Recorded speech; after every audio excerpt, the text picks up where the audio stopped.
How's it going? This your boy PA on this happy Aloha Friday. Look, I'm fired up. You know, my family and I, we woke up this morning alive and healthy. That makes us blessed. I mean, what more can you ask for on this Aloha Friday in Hawaii? You know, here we go. You know, every week we do this on Friday. My topic for today is do what you say. All right? People talk a lot, but they don't do a lot. Like we always say, you know, where I came from, it's don't talk about it, be about it. I actually read from one of my mentors, his name is Stephen Covey. You can't talk yourself out of something you behave yourself into. I'll say that again. You can't talk yourself out of something you behave yourself into. Here's the deal. We're moving into the end of the third quarter in 2014, going into 2015.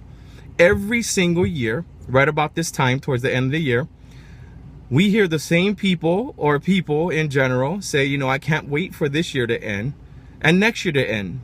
You know, this next year is going to be incredible. But here's the deal. If we're not doing something now for a difference later, nothing will change. We have to do something different to get something different. The problem with that phrase is most people don't know what difference looks like. Well, let me explain this to you.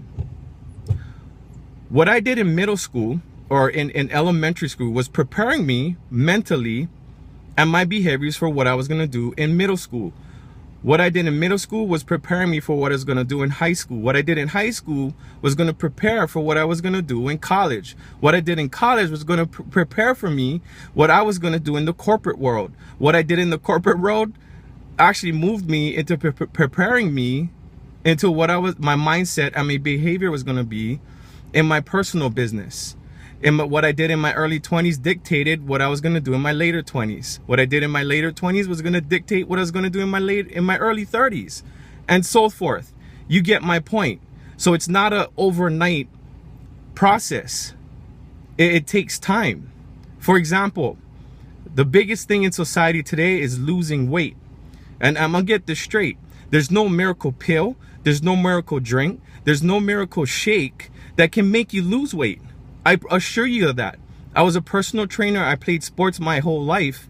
It just doesn't work that way. It's a mindset. It's a mindset and a behavior. The mindset is saying that this is what I'm going to do. I'm going to take in less calories. I'm going to burn more calories consistently and persistently over a long period of time. That's the behavior. When you get that kind of mindset and behavior, you'll lose weight. For example, you know, every year I used to work at a gym. Every year, right at the beginning of, you know, right when New Year starts, the gyms get busy. Like they make their most money in the first quarter because everybody wants to lose weight. So in January, the gym's like super busy. February comes around, super busy. Like you can't get on a treadmill. You can't get a machine.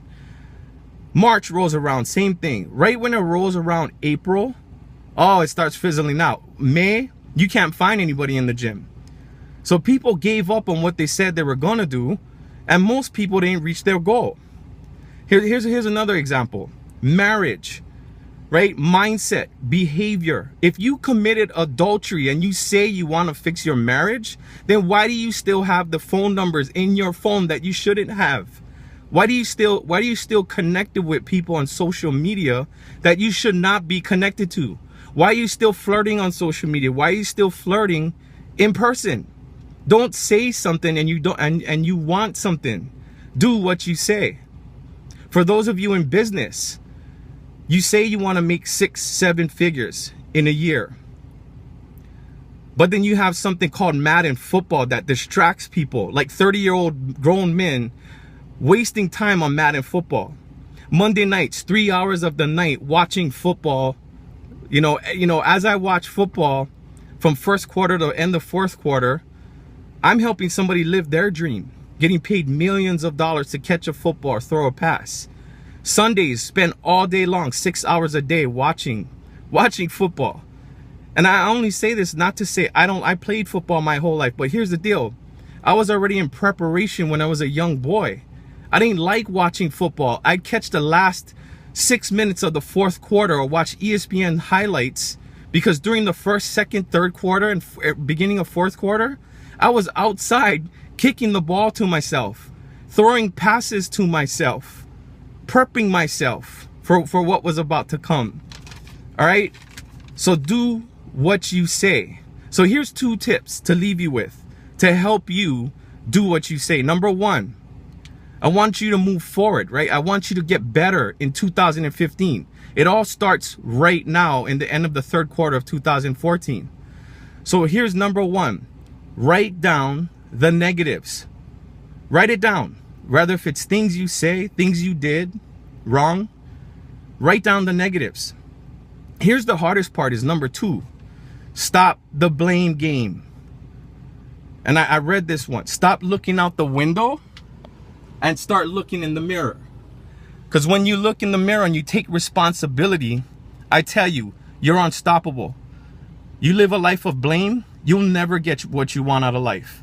Take responsibility for every single thing that goes down. Don't ever point the finger again.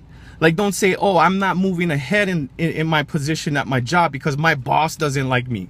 No, you take responsibility for that. Okay? So I'm gonna leave you guys with this on this Aloha Friday. Don't get bitter, get better. If you're doing good, move to great. If you're doing great, move to phenomenal. And with that said, guys, I'm fired up, like I said, for life. I hope you guys are getting fired up too. Have a God day. See you next week. It's your boy PA signing out.